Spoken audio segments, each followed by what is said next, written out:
천가방이 결혼식장 앞 차가운 타일 바닥에 떨어졌다. 아무도 눈치채지 못했다. 오직 나만 빛 밖에 서 있는 나, 아무도 언급하지 않는 생모만이 조용히 몸을 숙여 발에 굴러다니는 물건들을 하나하나 주워 모았다. 딸아이 이름을 직접 수놓은 손수건, 결혼식 날부터 간직해온 낡은 나무 비녀, 분홍색 종이로 포장된 작은 선물 상자. 그 안에는 내 인생에서 가장 소중한 순간에 딸아이에게 주려고 1년 내내 모아둔 은색 모녀 반지가 들어있었다. 마치 내 꿈을 하나하나 주워 모으듯 하나하나 주워 모으며 몸을 떨었다. 하지만 무언가가 부서져 고칠 수 없는 상태였다. 장유리 너머로 위를 올려다보니 딸 주희가 낯선 여자를 팔에 안고 망매인 무대로 걸어 나오고 있었다. 두 사람은 하객들에게 함께 고개를 숙였다. 아래로 쏟아지는 빛은 그 여인을 동화 속 완벽한 어머니처럼 아름답게 보이게 했다. 진행자가 큰 소리로 말했다. 신부의 어머니 김 여사를 환영해 주세요. 김 여사님? 또렷하게 들렸습니다. 틀리지 않았습니다. 그리고 저는 김 여사가 아닙니다. 저는 순옥입니다. 그녀는 그녀의 생모입니다. 가슴속에서 무언가가 무너지는 것을 느꼈습니다. 전보다 더 고통스러웠습니다. 가방이 아니었습니다. 그것은 믿음이었습니다. 얼마나 오랫동안 서 있었는지도 모른 채 그곳에 서 있었습니다. 사람들이 오가고 아무도 멈추지 않았습니다. 저는 보이지 않는 존재가 되었습니다. 불빛과 음악 그리고 박수갈채에 삼켜졌습니다. 3년 전 딸이 저를 서울로 초대했을 때 저는 운이 좋다고 생각했습니다. 마침내 시골에서 자란 제가 딸의 새로운 삶의 자리를 잡았다고 생각했기에 자랑스러웠습니다. 하지만 점차 모든 것이 바뀌었습니다.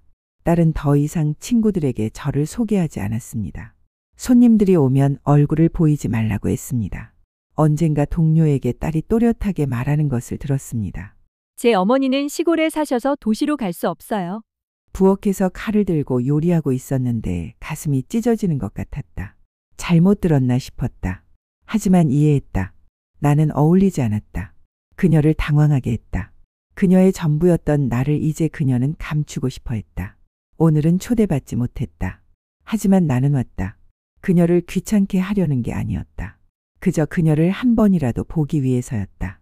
웨딩드레스를 입고 양철집에서 내 뱃속에 잠들었던 어린 아기 시절 꿈에 그리던 천사처럼 눈부신 그녀의 모습. 그리고 나는 그녀를 보았다. 하지만 그녀는 나를 쳐다보지 않았다. 차가운 초겨울 공기 속에 내가 서 있는 것을 그녀는 몰랐다. 그녀는 다른 누군가의 손을 잡았다. 고개를 숙이고 다른 누군가를 어머니라고 불렀다. 축복의 노래가 흘러나오는 가운데 나는 그곳을 나섰다. 한 걸음 한 걸음이 땅속 깊이 가라앉는 것 같았다. 어쩌면 오지 말았어야 했을지도 모른다. 어쩌면 내가 있는 것만으로도 그녀가 만들어낸 완벽한 세상을 망칠지도 모른다. 내가 돌아서기도 전에 마치 철문을 잡아당기는 소리처럼 건조한 목소리가 뒤에서 들려왔다. 선생님, 여기 서 계실 수 없습니다. 대강당에서 나가 주십시오. 돌아보니 딸아이 또래의 젊은 경비원이었다. 그는 약간 걱정스러운 표정으로 나를 바라보았지만 여전히 단호한 태도를 유지했다. 그의 손에는 손님 구역 허가 없이는 출입 금지 라고 쓰인 작은 표지판이 들려 있었다. 나는 말을 더듬었다. 저는 안 들어갈 거예요.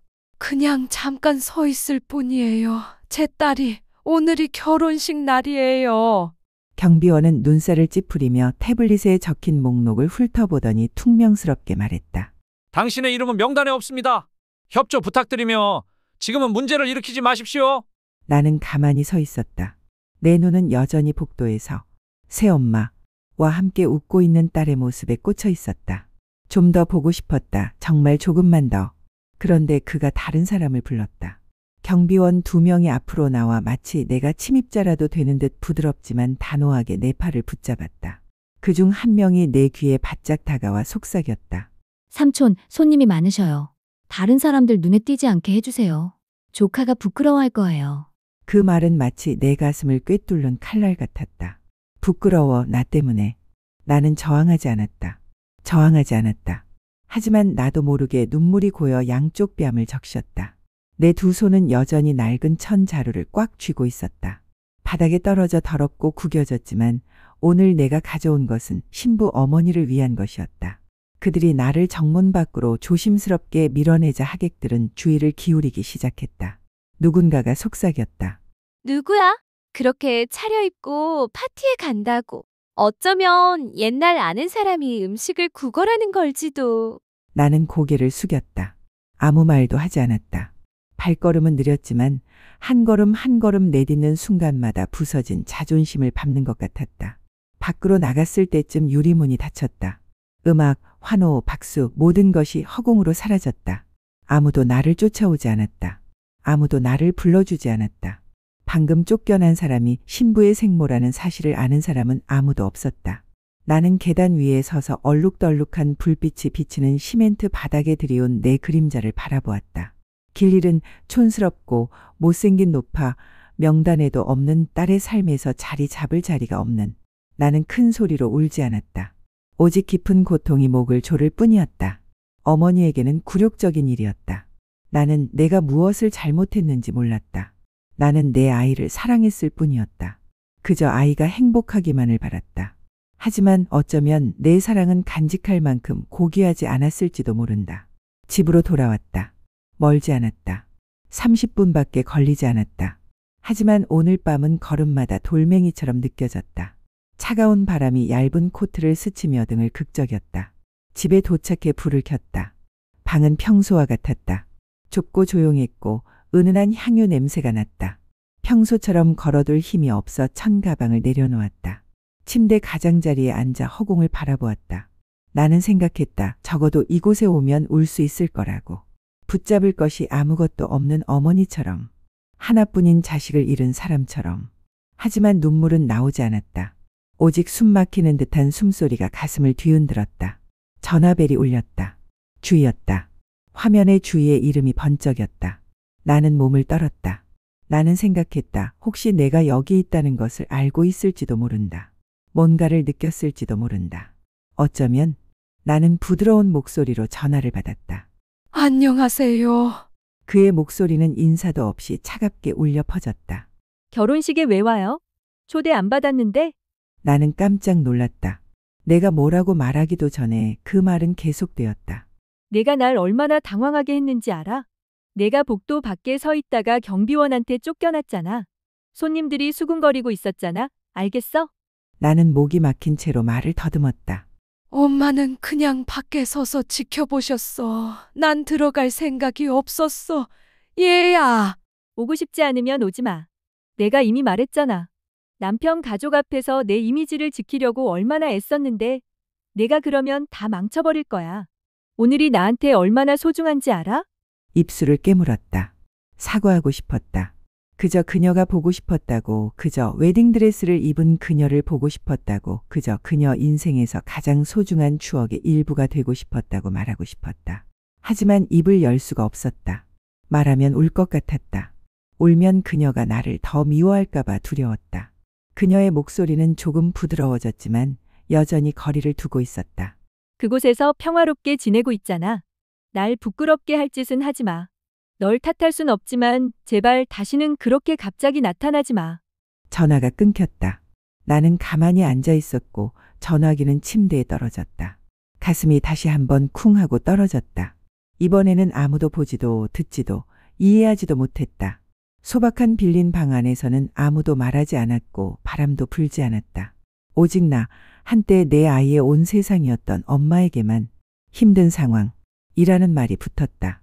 어쩌면 내가 너무 어리석어서 희망을 걸지 못했던 건지도 모른다. 어쩌면 이 세상에는 가난하고 고통스러울 때만 소중한 사랑이 있을지도 모른다. 사람들은 일어설 때 과거를 털어놓을 것이고 나는 그저 그 과거의 일부일 뿐이다. 나는 변할 생각도 없이 마치 잃어버린 삶을 껴안 듯 천 가방을 가슴에 끌어안고 누웠다.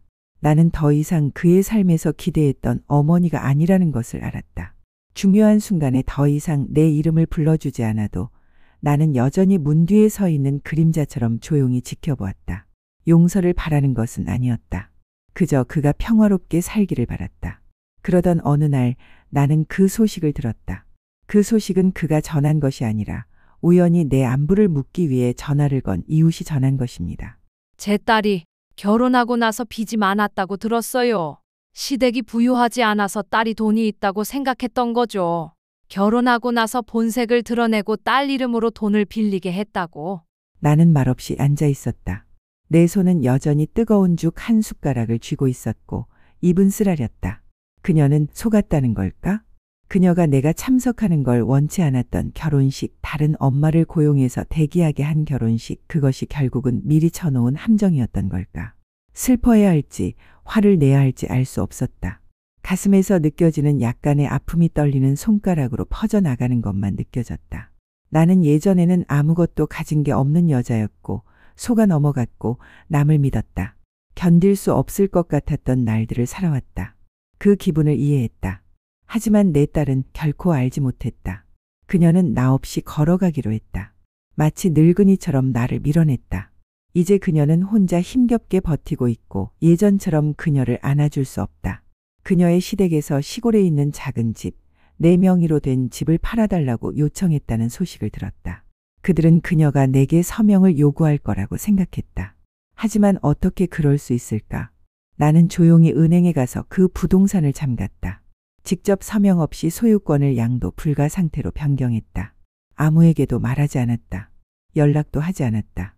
왜냐하면 내가 지금 나타나면 또다시 동정심에 빠졌다고 생각할 거라는 걸 알았기 때문이다. 하지만 내가 나타나면 누가 또 나를 쫓아낼까? 나는 내 방식대로 내 아이를 조용히 지켜낼 수밖에 없다. 모든 엄마가 그랬듯이 아프더라도 미움받아도 기억되지 않아도 더 이상 화가 나지 않는다. 오로지 그녀를 불쌍히 여길 뿐이다. 결국 그녀에게는 한때 거부했던 어머니의 그림자만이 남았기 때문이다. 이제는 그녀가 상처받지 않기를 바라는 유일한 곳일 뿐이다. 예전에는 생각했다. 언젠가 그녀가 돌아와 어린 시절처럼 눈물을 흘리며 나를 꼭 껴안는다면 내가 겪었던 모든 고통은 더 이상 의미가 없을 것이다. 결혼식에서 쫓겨났던 것도 그날 밤 그녀가 차갑게 날 힘들게 하지 마 라고 말했던 전화도 발밑에 눌린 선물 가방을 안고 문 밖에 서 있던 내 모습도 잊을 것이다. 예전에는 용서할 거라고 생각했어요.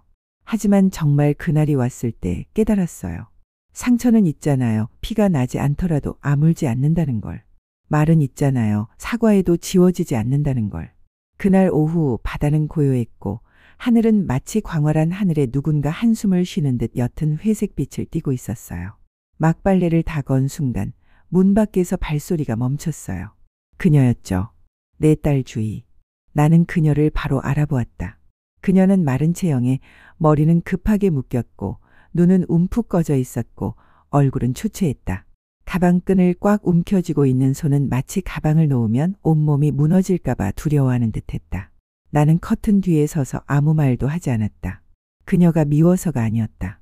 하지만 그녀를 어떤 애정으로 불러야 할지 더 이상 알 수 없었기 때문이다. 어머니와 아이, 아니면 피를 나눈 낯선 사람. 그녀가 불렀다. 엄마 안에 계세요? 저의 나는 대답하지 않았다. 그는 낡은 나무 문으로 더 가까이 다가갔고 그의 목소리는 떨리기 시작했다. 제가 잘못했어요. 제 잘못이었어요. 그렇게 대하면 안 됐어요. 엄마, 정말 미안해요. 나는 침묵했다. 화가 나서가 아니었다. 두려웠기 때문이다. 내가 대답하면, 문을 열면, 그 젖은 눈을 보면 용서할 것이다. 그리고 용서한다면 나는 알았다. 그녀가 다시 들어와서 그 용서를 당연하게 여길 것이다. 그리고 다음번에는 또 나를 떠날지도 모른다. 나는 문을 열지 않았다.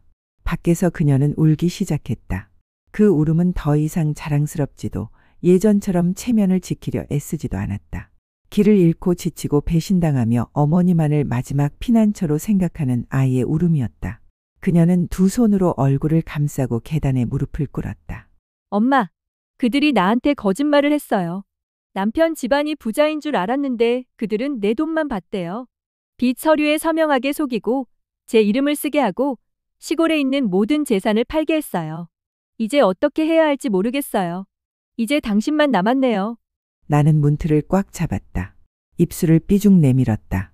마치 그녀를 임신했다는 사실을 알게 된 그날로 되돌아간 듯 심장이 쿵쾅거렸다. 떨리고 외로웠지만 여전히 그녀를 꼭 껴안고 있었다. 그녀가 말을 이었다. 엄마, 제발. 이번 한 번만 도와주세요. 이번 한 번만요. 나는 몸을 떨었다. 동정심 때문이 아니라 그 말이 결혼식장 밖에 서서 단 한 번만이라도 보고 싶었던 그때와 똑같았기 때문이다. 딱 이번 한 번만. 하지만 내가 필요 없던 걸까? 잠시 후 내가 오는 걸 보지 못하자 놈은 소리쳤다. 언제까지 조용히 있을 거야? 난 내 자식이야. 날 사랑한다면 문 좀 열어. 이제 널 혼자 둘 수 없어. 나는 떨었다. 감정 때문이 아니라 두려움 때문이었다. 한때 강하다고 믿었던 아이가 이제는 모성애를 이용해 돈을 빌리고 있다는 두려움이었다. 마치 사람들이 은행에서 돈을 빌리다가 막다른 길에 다다르듯. 엄마, 제가 잘못했다는 거 알아요. 제가 못되게 굴었다는 거 알아요. 하지만 그렇게 잔인할 순 없어요. 무슨 일이 있어도 저를 버리지 않겠다고 했잖아요. 입술에서 피가 날 때까지 깨물었다. 하지만 입술을 열지는 않았다. 알았다. 오늘 밖으로 나가면 내 팔이 다시 녀석의 생명줄이 될 거라는 걸. 그리고 시련이 끝나면 녀석은 또다시 잊어버릴 거라는 걸.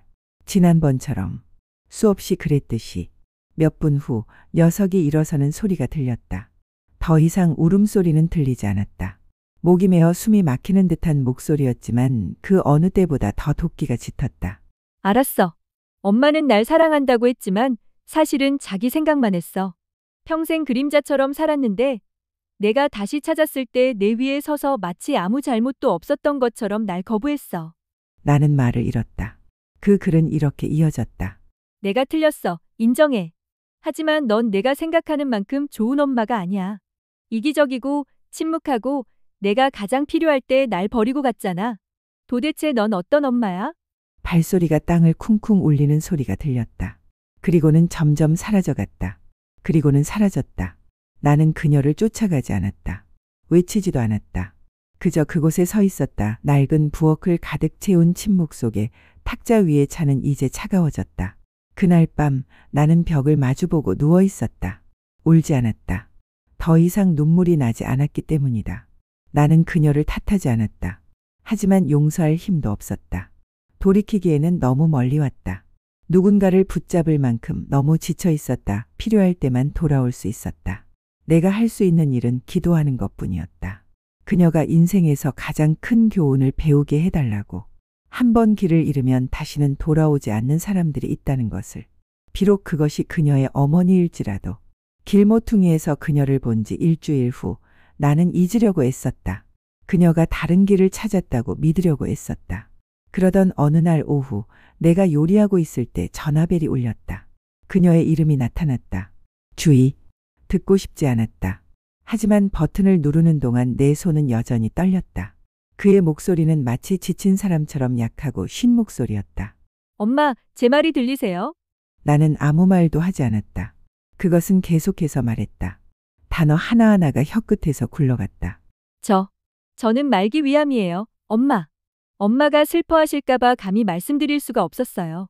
그런데 의사 선생님이 수술을 안 하면 몇 달밖에 살 수 없다고 하셨어요. 나는 멍해졌다. 나는 그것을 낳고 키우고 그 모든 기침과 열을 느꼈다. 그런데도 이제 그 떨리는 소리로는 진실을 알 수 없었다. 그 소리는 계속되었다. 난 너한테 아무것도 바라지 않아. 그냥 한 번이라도 나를 보러 와줬으면 좋겠어. 만약 도와줄 수 없다면 마지막으로 한 번만 나를 봐줘. 내 목소리는 쉰 편이었다. 엄마, 시간이 좀 필요해요. 나중에 다시 전화할게요. 그날 밤 나는 잠을 이룰 수 없었다. 내 마음은 내게 말했다. 조심해. 믿지 마. 하지만 내 마음은 소리쳤다. 딸이 정말 아프면 어쩌지? 이게 내 딸을 보는 마지막이라면 어쩌지? 다음 날 아침 나는 딸이 보내준 주소로 병원에 갔다. 딸을 만나면 어떻게 해야 할지 생각했다. 안아줄까? 용서할까? 하지만 병원에 도착해서 접수원에게 물어보니 그들은 환자 명단을 찾아주었다. 여기에는 주희라는 환자가 없습니다. 선생님. 나는 깜짝 놀랐다. 몇몇 진료과에 더 물어봤다. 아무도 없었다. 암치료 목록도 소화기 내과도 없었다. 아니, 이름, 거기. 병원에서 나왔는데 햇볕이 따가웠고 몸이 얼어붙었다. 그 순간 시골에 사는 옛 이웃에게서 문자 메시지가 왔다. 주희라는 여자가 요즘 시장 근처 전당포에 자주 가더라. 급하게 돈이 필요하다고 하더라. 심지어 사채업자들과 함께 있는 걸 누가 봤대? 그날 저녁 저는 알 수 없는 번호로부터 문자 메시지를 받았는데 내용은 두 줄뿐이었습니다. 날 사랑한다면 3천만 원을 빨리 보내줘. 내 목숨은 내 손에 달렸어. 기다릴게. 인사도 없고 제대로 된 엄마라는 전화 한 통도 없었다. 마치 채무자가 은행 문을 두드리는 것처럼 차가운 명령만 쏟아졌다. 나는 전화를 붙잡고 심장이 쿵쾅거리지만 이번에는 울지 않았다. 웃었다. 기뻐서가 아니었다. 엄마가 된다는 것의 가장 잔인한 사실을 깨달았기 때문이다. 때로는 우리가 낳은 아이가 가장 먼저 우리를 이용하고 상처 주고 그 사랑을 짓밟는다. 증오 때문이 아니라 그저 편애 때문에 나는 그에게 마지막 메시지를 보냈다. 내 아이야. 난 돈을 후회하지 않아. 신뢰를 후회해. 내가 가난했다면 빵 반쪽이라도 기꺼이 나눠줄 거야. 내가 틀렸다면 용서할 수 있었을 거야. 하지만 내가 거짓말을 했다면, 아픈 셔츠를 입고 내 심장을 피 흘리게 했다면 그건 더 이상 내 잘못이 아니야. 내 잘못이야. 난 항상 너에게 마음이 약해질 거라고 가르쳤으니까. 난 항상 문을 열어줄 거라고 가르쳤으니까. 그리고 넌 그걸 이용하는 법을 배웠지. 내가 아프지 않다는 걸 알아. 내가 내게 거짓말하는 걸 알아. 그리고 돈을 보내지 않을 거야. 내가 미워서가 아니야. 하지만 내가 알아줬으면 해서야. 사랑을 상품으로 여기면 언젠가는 가치를 잃을 거라는 걸. 난 아직 여기 있어.